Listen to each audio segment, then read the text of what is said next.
ونصلي ونسلم على رسوله الكريم أما بعد فأعوذ بالله من الشيطان الرجيم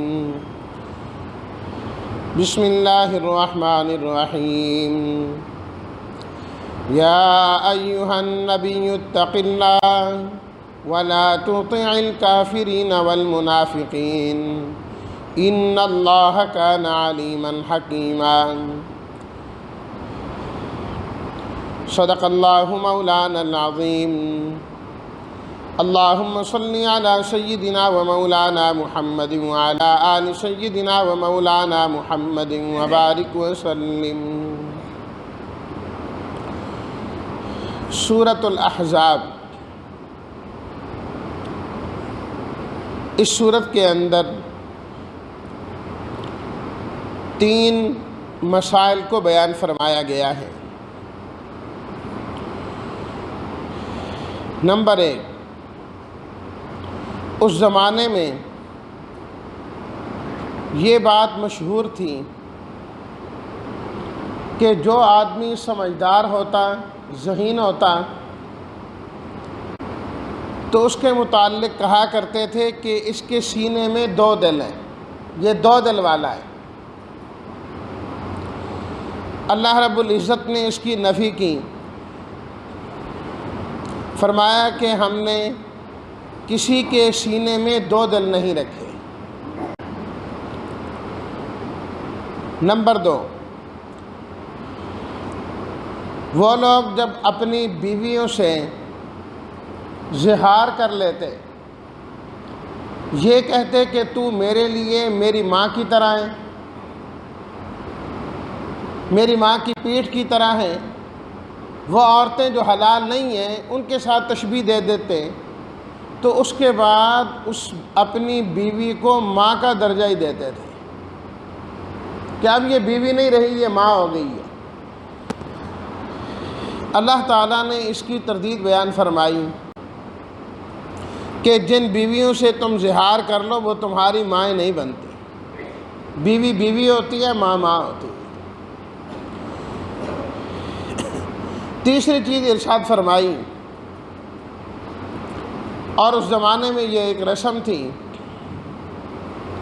کہ جب کسی کو اپنا بیٹا کہہ دیتے تو اس کے بعد ہمیشہ کے لیے اس کو اپنا حقیقی بیٹا ہی سمجھتے تھے، منہ بولا بیٹا حقیقی بیٹا سمجھا جاتا تھا۔ اللہ تعالیٰ نے اس کی بھی تردید بیان فرمائی کہ کسی کو بیٹا کہہ دینے سے بیٹا بن کوئی نہیں جاتا، اور ان تینوں سے یہ ثابت کیا کہ جس طرح ایک سینے میں 2 دل نہیں ہو سکتے، بیوی کو ماں کہہ دینے سے ماں نہیں ہوتی، کسی کو بیٹا کہہ دینے سے وہ بیٹا نہیں ہوتا، فرمایا اسی طرح کسی کو معبود کہہ دینے سے وہ معبود نہیں ہو جاتا۔ کہنے سے کیا ہوتا ہے؟ کچھ بھی نہیں ہوتا۔ یہ جو تیسرا مسئلہ ہے نا، یہ اس زمانے میں بڑا عروج پر تھا کہ بالکل حقیقی بیٹا سمجھتے، اس کی بیوی کو اپنی بہو سمجھتے، نکاح حلال نہ سمجھتے۔ آپ علیہ الصلاۃ والتسلیمات نے بھی حضرت زید بن حارثہ رضی اللہ تعالیٰ عنہ کو اپنا بیٹا بنا لیا۔ وہ غلام تھے آپ علیہ الصلاۃ والتسلیمات کے، ادھر یمن کے علاقے سے آئے، اور حقیقت میں تو غلام نہیں تھے، ڈاکو آئے، انہوں نے سامان لیا، اور یہ چھوٹے بچے تھے ان کو بھی ساتھ اٹھا کے لے گئے۔ بکتے بکاتے یہ مکہ المکرمہ میں پہنچے، حضرت خدیجہ رضی اللہ تعالی عنہا کے پاس آئے۔ آپ علیہ الصلاۃ والتسلیمات کا نکاح حضرت خدیجہ رضی اللہ تعالی عنہا سے ہوا۔ انہوں نے حضرت زید رضی اللہ تعالی عنہ آپ علیہ الصلاۃ والتسلیمات کو دے دی، اور آپ علیہ الصلاۃ والتسلیمات انتہائی محبت کرتے تھے ان سے، اور اس محبت کرنے کی وجہ یہ تھی کہ جب حضرت زید رضی اللہ تعالیٰ عنہ کے خاندان والوں کو علم ہوا کہ ہمارا بیٹا تو مکہ المکرمہ پہنچ گیا ہے، جو اللہ کے نبی ہیں ان کے پاس ہیں، تو وہ آئے، ان کے عزیز و اقارب، ان کے چچا وغیرہ رشتہ دار آئے، آپ علیہ الصلاۃ والتسلیمات سے آ کر بات کی کہ یہ ہمارا بیٹا ہے اور یہ اس طریقے سے یہاں پر آیا ہے، آپ جو کچھ ہم سے لینا چاہتے ہیں لے لیں، ہمارے بیٹے کو آپ آزاد کر دیں، ہم واپس لے جانا چاہتے ہیں۔ آپ علیہ الصلاۃ والتسلیمات نے فرمایا کہ مجھے کچھ لینے کی ضرورت نہیں ہے، جاؤ تم ان سے بات کر لو، اگر یہ تمہارے ساتھ جانا چاہتے ہیں تو ان کو اپنے ساتھ لے جاؤ، میں نہیں لیتا تم سے کچھ، لیکن اگر وہ نہ جانا چاہیں تو پھر تم مجبور کر کے نہیں لے جاؤ گے، بھائی اتنی بات ہے، مجبور کر کے نہیں لے جانا۔ دل میں کہنے لگے کہ یہ کیسے ہو سکتا ہے کہ وہ نہ جائیں؟ اپنے علاقے میں، اپنے گھر میں، اپنے عزیز و اقارب میں، اپنے بہن بھائیوں میں، اپنے باپ چچا کے پاس کون نہیں جانا چاہتا؟ گئے اور حضرت زید رضی اللہ تعالیٰ عنہ سے بات کی کہ ہم آپ کو لینے آئے ہیں، چلو اپنے گھر میں۔ کہا جی میں نے تو کوئی نہیں جانا، تم جانو، تمہارا کام جانے، میں نے تو آپ علیہ الصلاۃ والتسلیمات کے ساتھ ہی ہمیشہ رہنا ہے، مجھے یہ غلامی قبول ہے اس آزادی کے مقابلے میں تو نہیں چھوڑ کے جانا چاہتا آپ۔ اب وہ مجبور ہو گئے کہ مجبوراً تو نہیں لے کے جا سکتے تھے۔ آپ علیہ الصلاۃ والتسلیمات نے حضرت زید رضی اللہ تعالیٰ عنہ کو آزاد بھی کر دیا ہے اور حضرت زید رضی اللہ تعالیٰ عنہ کو اپنا بیٹا بھی بنا لیا۔ فرمایا آپ میرے بیٹے۔ لوگوں نے زید بن حارثہ کے بجائے زید بن محمد کہنا شروع کر دیا صلی اللہ علیہ وسلم، یہ کہنا شروع کر دیا۔ آپ علیہ الصلاۃ والتسلیمات نے حضرت زید رضی اللہ تعالیٰ عنہ کے نکاح کی کوشش کی کہ ان کا نکاح بھی یہیں کر دیتے ہیں، شادی ہونی چاہیے، جب یہاں پر یہ رہتے ہیں تو ان کی ضروریات کا خیال بھی ہمیں کرنا چاہیے، جب انہوں نے اتنی بڑی قربانی دی ہے۔ تو آپ علیہ الصلاۃ والتسلیمات نے اپنی پھوپھی کی بیٹی حضرت زینب رضی اللہ تعالیٰ عنہ سے بات کی، ان کے بھائیوں سے بات کی۔ ابتدا میں وہ تیار نہ ہوئے، کہا ہم قریشی خاندان کے ہیں، یہ قریشی خاندان کے نہیں، ہم یہاں کے، یہ یمن کے آئیں، کوئی آپس میں بات بنتی نہیں ہے۔ اللہ تعالیٰ نے قرآن مجید کی آیت نازل کر دی کہ جب اللہ اس کے رسول کو فیصلہ کر لیں پھر ایمان والے مردوں اور عورتوں کو کوئی اختیار باقی نہیں رہتا۔ وَمَا كَانَ لِمُؤْمِنٍ وَلَا مُؤْمِنَةٍ إِذَا قَضَى اللَّهُ وَرَسُولُهُ أَمْرًا أَن يَكُونَ لَهُمُ الْخِيَارَةُ مِنْ أَمْرِهِمْ۔ آیت کا اترنا تھا، فوراً سب تیار ہو گئے نکاح کے لیے، حضرت زینب بھی تیار ہو گئی۔ اللہ اکبر، نکاح ہو گیا دونوں کا آپس میں، لیکن وہی ہوتا ہے جو اللہ کو منظور ہوتا ہے۔ دونوں کا آپس میں نبھا نہ ہوا، آپس میں مزاج ہی نہ ملے، اب نوبت طلاق تک جا پہنچی۔ آپ علیہ الصلاۃ والتسلیمات چاہتے تھے کہ یہ نکاح باقی رہے، طلاق واقع نہ ہو، نہیں ہونا چاہیے۔ بہت سمجھا رہے تھے حضرت زید رضی اللہ تعالیٰ عنہ کو کہ ایسا نہ کریں، ایسا نہ کریں، لیکن آخر طلاق واقع ہو گئی۔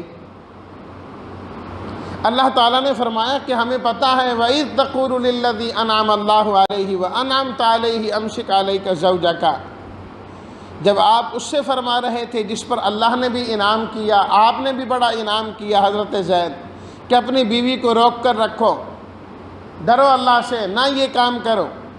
فرمایا آپ اپنے دل میں وہ چھپا رہے تھے جسے اللہ ظاہر کرنے لگا ہے۔ آپ کو لوگوں کی مخالفت کا ڈر تھا نا، فرمایا لوگوں سے نہیں ڈرنا۔ جب ادھر طلاق ہو گئی، اللہ تعالیٰ نے آیت نازل کر دی فَلَمَّا قَضَى زَيْدٌ مِّنْهَا وَطَرًا زَوَّجْنَاكَهَا، فرمایا ہم نے حضرت زینب کا نکاح آپ سے کر دیا ہے۔ یہ آپ کے دل میں بات تھی کہ جب میرے کہنے پر انہوں نے نکاح کیا ہے، اگر نبھا نہیں ہوتا تو پھر نکاح مجھے کرنا پڑے گا اور میں کروں گا، یہ تو میرے بیٹے مشہور ہیں۔ تو لوگوں نے کہنا ہے اپنے بیٹے کی بیوی کے ساتھ نکاح کر لیا، یہ تو بہت معیوب سمجھا جاتا تھا، معیوب سمجھا جاتا تھا۔ تو فرمایا کہ جب ہم نے کہہ دیا کہ کسی کو کہنے سے بیٹا نہیں بنتا، وہی باپ ہوتا ہے جو اس کا حقیقی باپ ہوتا ہے۔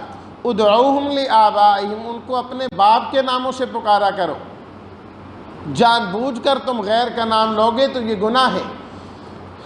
دوسرے کا بچہ پالتے ہیں تو اپنی ولدیت ظاہر کرتے ہیں، بہت بڑا گناہ، بہت بڑا گناہ شریعت کی نظر میں۔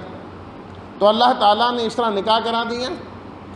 اب طوفان نہ کھڑا ہو گیا پورے علاقے میں، دیکھو جی اپنے بیٹے کی بیوی کے ساتھ نکاح کر لیا ہے، ادھر کہتے ہیں بیٹا ہے، اور ادھر جو ہے نکاح ہونا بھی شروع ہو گئے۔ تو کسی بھی رسم کو توڑنا کوئی آسان کام نہیں ہوتا، بہت مشکل کام ہو جاتا ہے۔ جب یہ طوفان کھڑا ہوا تو اللہ تعالیٰ نے یہ صورت نازل فرمائی، اور اس کے اندر اللہ نے 19 احکامات نازل فرمائے۔ 19 احکامات، 8 کا تعلق تو آپ علیہ الصلاۃ والتسلیمات کے ساتھ، 9 کا تعلق امت کے افراد کے ساتھ، اور 2 کا تعلق جو ہے وہ ازواج مطہرات کے ساتھ ہے۔ خلاصہ ان سب کا یہی بنتا ہے، تفصیل ابھی میں ذکر کرتا ہوں۔ خلاصہ سب کا یہی ہے کہ اللہ تعالیٰ نے آپ علیہ الصلاۃ والتسلیمات سے فرمایا کہ آپ حق بات پر ڈٹے رہیں، لوگوں کی مخالفت کا بالکل آپ کو ڈر خوف نہیں ہونا چاہیے، جو کہتے ہیں کہنے دیں ان کو۔ اور اللہ نے ایمان والوں سے بھی فرمایا، ایمان والوں جس نبی پر ایمان لائے ہو ان کے بارے میں بدگمانی تمہارے دل میں نہیں آنی چاہیے کبھی، ان کا ساتھ دو، ان کے ساتھ کھڑے ہونا ہے، مخالفت والی کوئی بات نہیں۔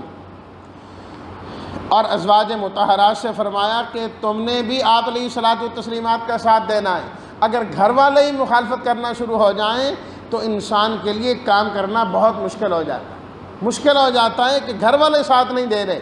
فرمایا اللہ نے عورتوں میں سے چن کر تمہیں آپ علیہ الصلاۃ والتسلیمات کے گھر پہنچایا، اب تمہیں چاہیے کہ حق بات میں ان کا ساتھ دینے والی بن جاؤ۔ جب حضرت زید رضی اللہ تعالیٰ عنہ نے اتنی بڑی قربانی دی کہ اپنے گھرانے کو، ماں باپ کو چھوڑا، تو اللہ تعالیٰ نے حضرت زید رضی اللہ تعالیٰ عنہ کو یہ شان عطا فرمائی کہ اللہ نے ان کا نام قرآن مجید میں ذکر فرمایا۔ تذکرہ تو اللہ نے باقی صحابہ کا بھی کیا، حضرت ابوبکر صدیق رضی اللہ تعالیٰ عنہ کا اور باقیوں کا، لیکن 1 لاکھ سے زیادہ صحابہ کرام میں سے واحد حضرت زید رضی اللہ تعالیٰ عنہ ہیں جن کا نام اللہ نے قرآن مجید میں ذکر فرمایا۔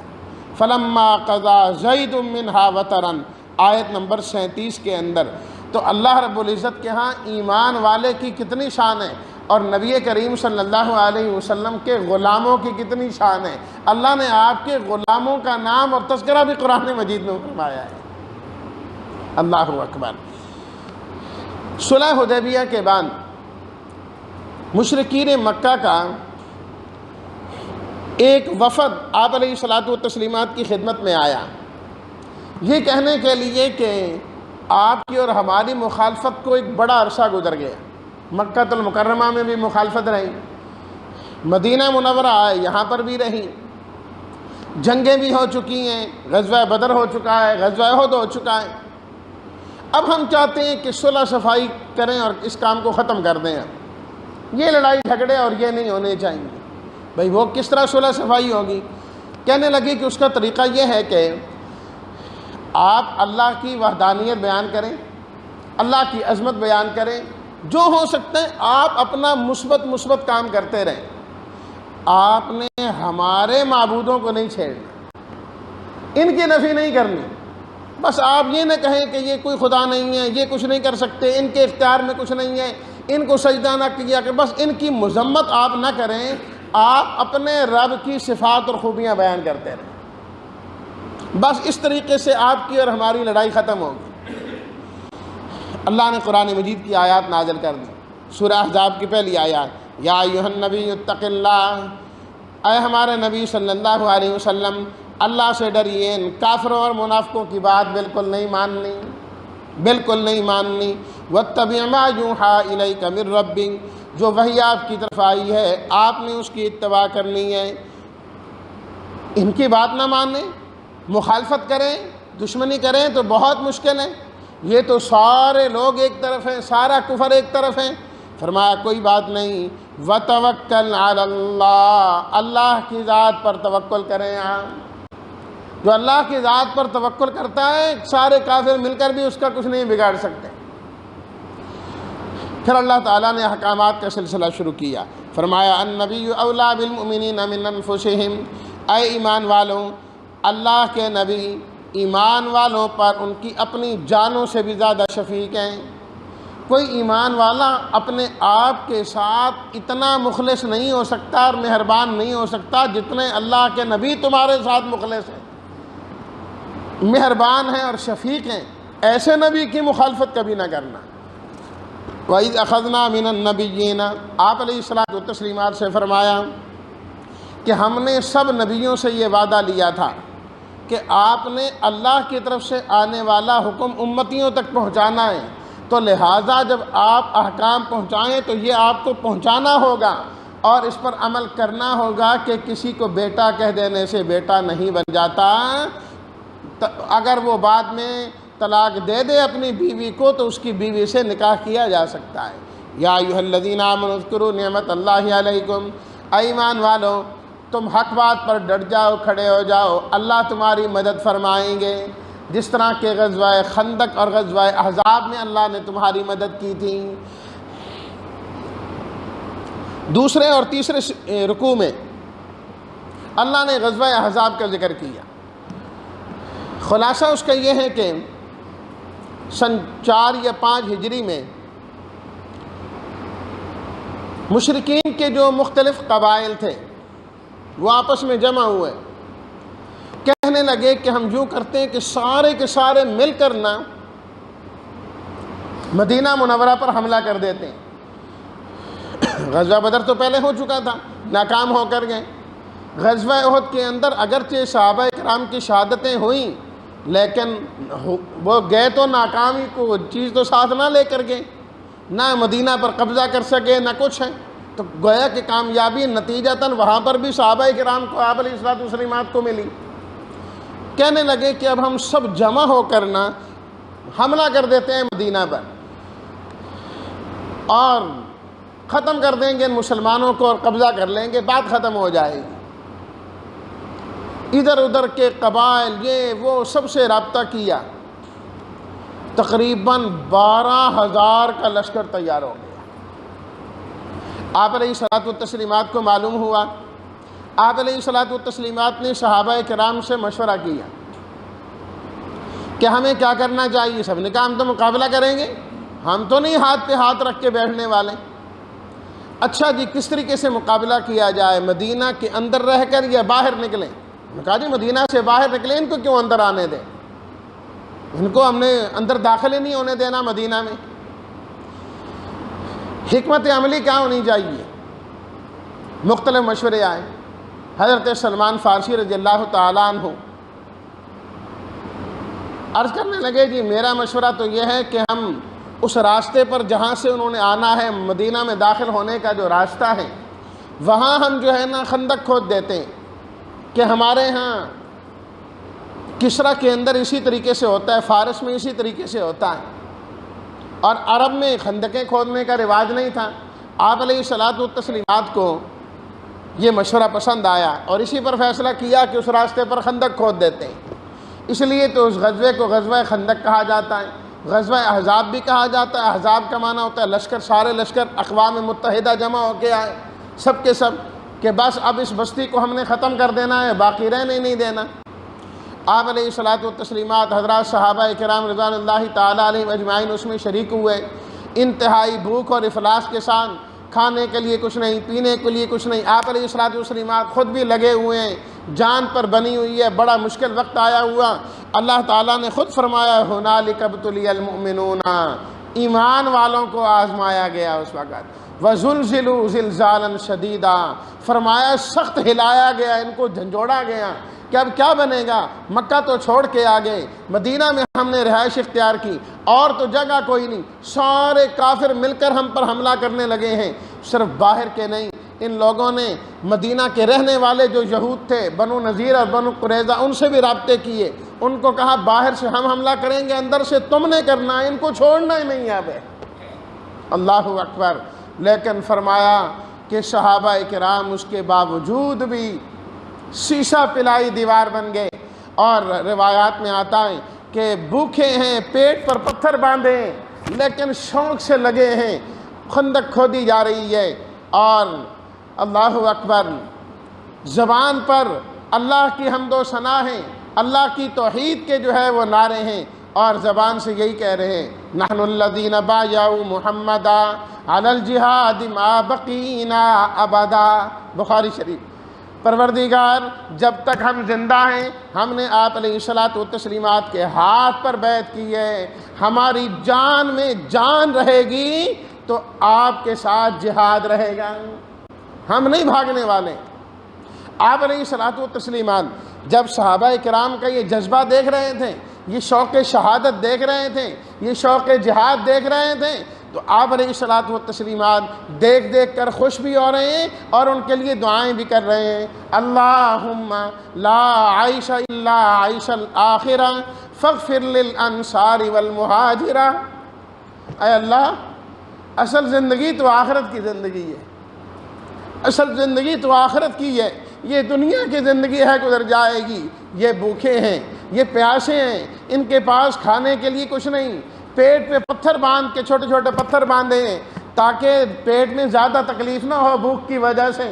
اور آپ علیہ الصلوۃ والتسلیمات سے شکایت بھی کی، آپ علیہ الصلوۃ والتسلیمات کے کھانے کے لیے کچھ نہیں، فرمایا تمہیں بھوک لگی ہے مجھے بھی بھوک لگی ہے، تم نے ایک ایک پتھر باندھا ہے میں نے 2 پتھر باندھے ہوئے ہیں۔ اللہ اکبر۔ تو آپ دعائیں دیتے تھے، اے اللہ اصل زندگی تو آخرت کی زندگی ہے، پروردگار ان مہاجرین کی بھی مغفرت فرما دے، ان انصار کی بھی مغفرت فرما دے۔ آپ دعائیں مانگ رہے ہیں ان مجاہدین کے لیے، اور پھر ان مواقع پر بڑے معجزات کا اظہار ہوا کہ وہ ایک پتھر نہیں ٹوٹ رہا تھا، آپ علیہ الصلوۃ والتسلیمات نے کدال ماری، 3 مرتبہ روشنی ہوئی، فرمایا قیصر و کسریٰ اور یمن کے محلات اللہ نے مجھے دکھائے، فرمایا پریشان نہ ہو یہ سارے علاقے اسلام کے اندر داخل ہو جائیں۔ ایسا ہی ہوا، آپ علیہ الصلوۃ والتسلیمات کے وہی شاگرد جو بھوکے اور پیاسے وہاں پر یہ خندق کھود رہے تھے تو اللہ نے ان کو وہاں پر پہنچایا، اور بلکہ روایات میں آتا ہے جب آپ نے یہ بات فرمائی نا اللہ اکبر کہ یہ سب علاقے فتح ہوں گے، ہم وہاں تک پہنچیں گے ایک دن، تو کافر و منافقوں نے جب یہ سنا نا تو مذاق اڑانے لگے، کہا دیکھو ان کو، حتیٰ کہ بعض نے تو یہاں تک کہہ دیا ان کو پیشاب کرنے کی جگہ نہیں مل رہی اور قیصر و کسریٰ کے محلات کے خواب دیکھتے ہیں یہ۔ تو اللہ نے وہ مشہور آیت نازل کی، قل اللہم مالک الملک تؤتی الملک من تشاء وتنزع الملک ممن تشاء وتعز من تشاء وتذل من تشاء بیدک الخیر، اے اللہ حکومت دینے والا بھی تو، لینے والا بھی تو، عزت دینے والا بھی تو، عزت لینے والا بھی تو، دن کے بعد رات، رات کے بعد دن، زندہ سے مردہ، مردہ سے زندہ پیدا کرنے والا تو اللہ ہے۔ فرمایا جو اللہ یہ نظام روزانہ دکھاتا ہے وہ کافروں کو مغلوب کر کے ایمان والوں کو غالب کر کے بھی دکھائے گا، یہ ہوں گے غالب، اور ہوئے۔ اور حضرت جابر رضی اللہ تعالیٰ عنہ کا واقعہ، اور بہت سارے وقت نہیں کہ میں اس تفصیل میں جاؤں۔ اللہ اکبر، 1 مہینے تک اسی طریقے سے ہوا، ادھر سے کافر آ گئے، آگے دیکھا خندق کھودی، ان کے تو وہم و گمان میں بھی نہیں تھا کہ یہ ایسا بھی ہو سکتا ہے۔ اب اگر وہ مدینے کی طرف آنے کے لیے نیچے خندق میں اترتے ہیں تو اوپر سے مسلمان کوئی چھوٹا سا پتھر بھی مارے تو سیدھا سر میں جا کے لگے، یہ کیا مسئلہ ہو گیا، تو عبور کرنا۔ اس طرف جو ہے صحابہ کرام ایمان والے کھڑے ہیں، نیچے خندق ہے اور دوسری طرف وہ ہیں، اب آنے کا کوئی راستہ ہی نہیں، جو آتا ہے تھوڑی بہت تیر اندازی بھی ہوئی۔ 1 مہینے تک یہ سلسلہ چلتا رہا، آخر کار اللہ تعالیٰ نے ایک رات انتہائی ٹھنڈی ہوا اور تیز و تند ہوا چلا دی، اتنی تیز تھی کہ ان کے خیمے اکھڑ گئے، ہانڈیاں الٹ گئیں، بری حالت ہو گئی ان کی، اور سردی میں رہنا مشکل ہو گیا۔ اللہ تعالیٰ نے ان کو وہاں سے اسی وقت ہی بھگا دیا، فرمایا اے ایمان والو حق بات پر تم کھڑے ہوا کرو، جس طرح غزوہ خندق میں ہم نے تمہاری مدد کی ہوا کے ذریعے سے، اس طرح ہم تمہاری مدد کر دیا کریں گے۔ صرف ایک ہوائی بھیجی نا، سارا 12,000 کا لشکر ہی جو ہے نا بھاگ گیا وہاں پر، گھوڑے ان کے بدک گئے، جانور بدک گئے، کوئی چیز رہنے کو تیاری نہیں۔ فرمایا ایمان والو ذرا کھڑے تو ہوا کرو نا، مضبوط تو ہوا کرو نا، اپنے پیروں پر کھڑے تو ہو، پھر دیکھو اللہ کس طرح تمہاری مدد کرتا ہے۔ لقد کان لکم فی رسول اللہ اسوۃ حسنہ، آپ علیہ الصلوۃ والتسلیمات کی زندگی تمہارے لیے بڑا بہترین نمونہ ہے، ان کے مطابق زندگی گزارا کرو۔ آپ علیہ الصلوۃ والتسلیمات واپس آئے، غزوہ بنو قریظہ کا ذکر آ گیا۔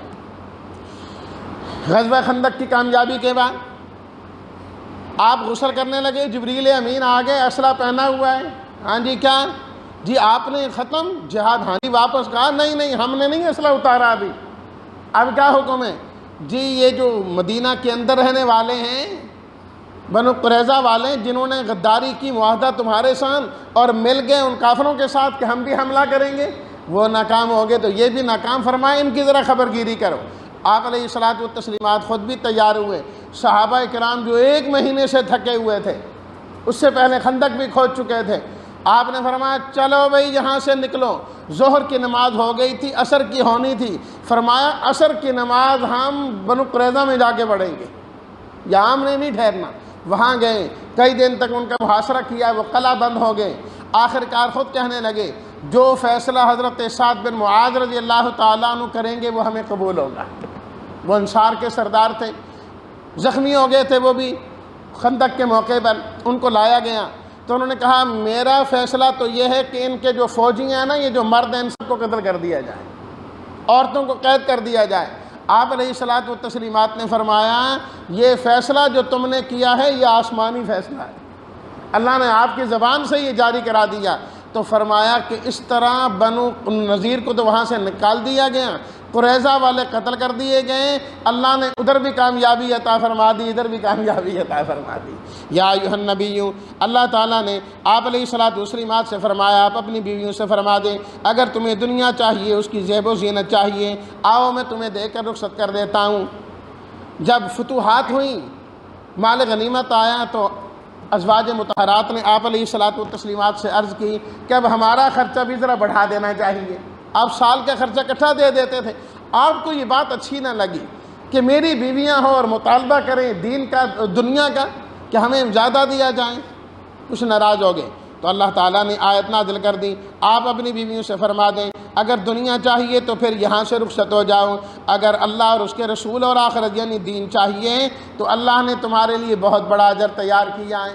جب یہ آیات نازل ہوئی تو آپ علیہ الصلوۃ والتسلیمات نے سب سے پہلے حضرت عائشہ رضی اللہ تعالیٰ عنہ سے یہ بات کی جی اللہ نے ایسے فرمایا بتاؤ جانا ہے کہ رہنا ہے؟ ایسے جواب نہ دینا، اپنے باپ سے مشورہ کر لو۔ کہا باپ سے مشورہ ہوتا رہے گا، ہم نے تو زندگی آپ کے ساتھ ہی گزارنی ہے جیسے بھی ہوں۔ آپ نے فرمایا ٹھیک ہے۔ جب اگلی ازواج کے پاس جانے لگے تو حضرت عائشہ نے عرض کی کہ میری یہ بات باقی بیویوں کو نہ بتانا کہ میں نے کیا جواب دیا۔ آپ خاموش ہو گئے، ہاں نہ نہیں کی۔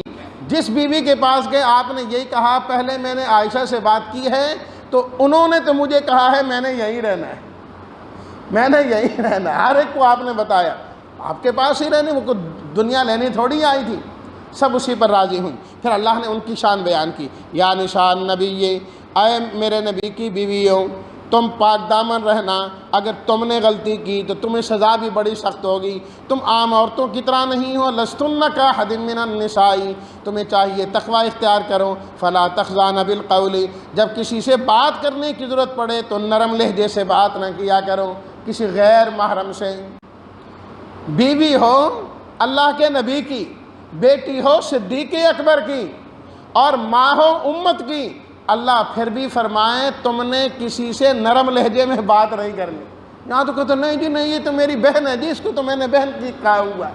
اور جگہ جگہ آج ہم نے خواتین کو بٹھا دیا ہے، جس دفتر میں جائیں آگے خاتون، آگے خاتون، اور اس طرح جو ہے نا گفتگو کرنا نرم لہجے سے اور اس طریقے سے جس طرح وہ بہن لگتی ہے، اللہ نے اپنے نبی کی بیویوں کو اس کی اجازت نہیں دی۔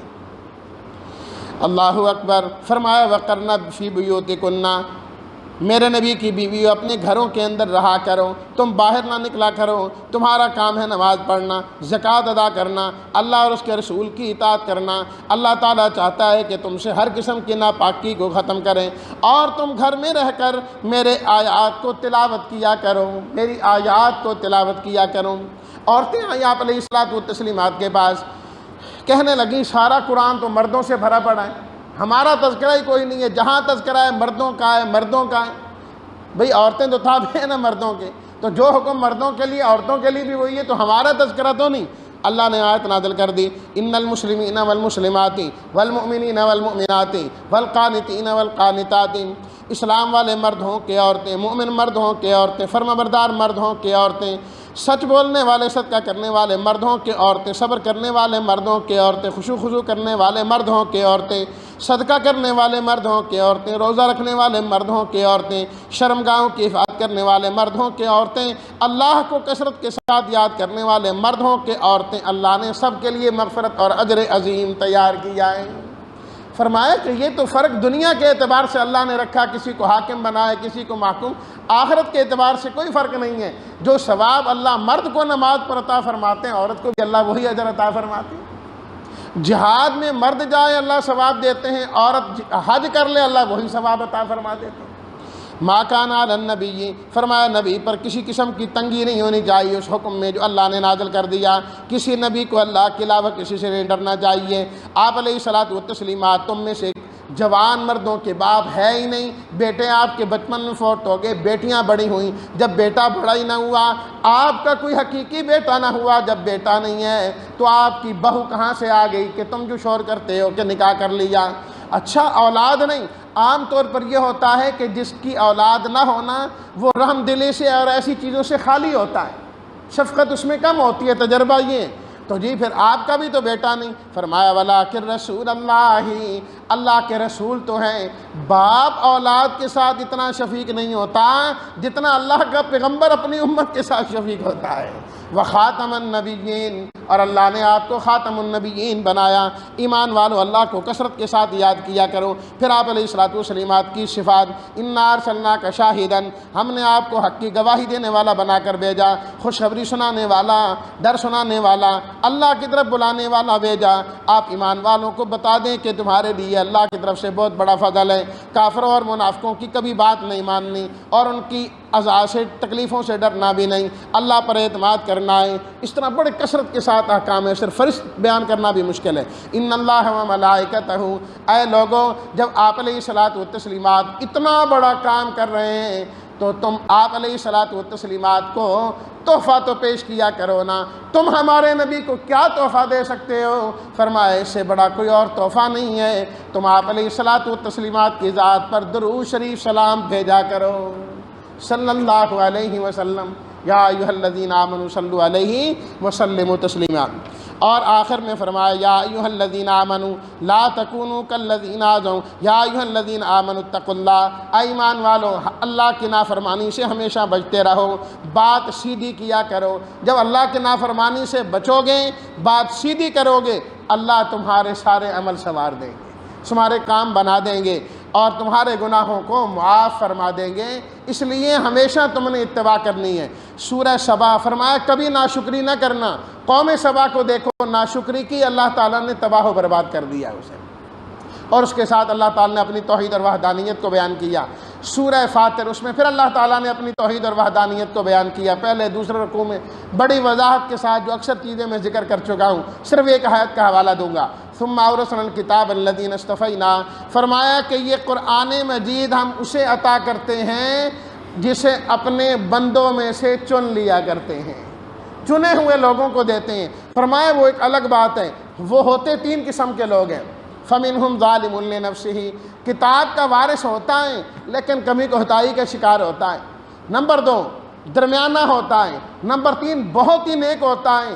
فرمایا تم یہ نہ دیکھا کرو قرآن کا یہ حافظ اور یہ عالم گناہگار ہے یا بہت نیک وکار ہے، ذالک هو الفضل الکبیر، جسے میں اپنی کتاب کا وارث بنا دوں، میں نے اس پر اپنا بہت بڑا فضل کر دیا ہے۔ یہ نعمت ہم نے اسے عطا کر دی ہے، فرمایا اسی میں تمہارے لیے بھلا ہے، یہی تمہارے لیے نذیر ہے جو تمہیں ڈرانے والا ہے۔ یہ بالکل اختصار کے ساتھ یہ میں نے احکامات جو ہے ذکر کر دیے، کیونکہ سورہ احزاب تفسیر کے اعتبار سے بہت زیادہ لمبی ہے، تو اس کے لیے تو کئی دن چاہیے، تو میں نے چھوٹا چھوٹا جو ہے وہ ذکر کر دیا ہے۔ اللہ تعالی ہم سب کو ان احکامات پر عمل کی توفیق عطا فرمائے۔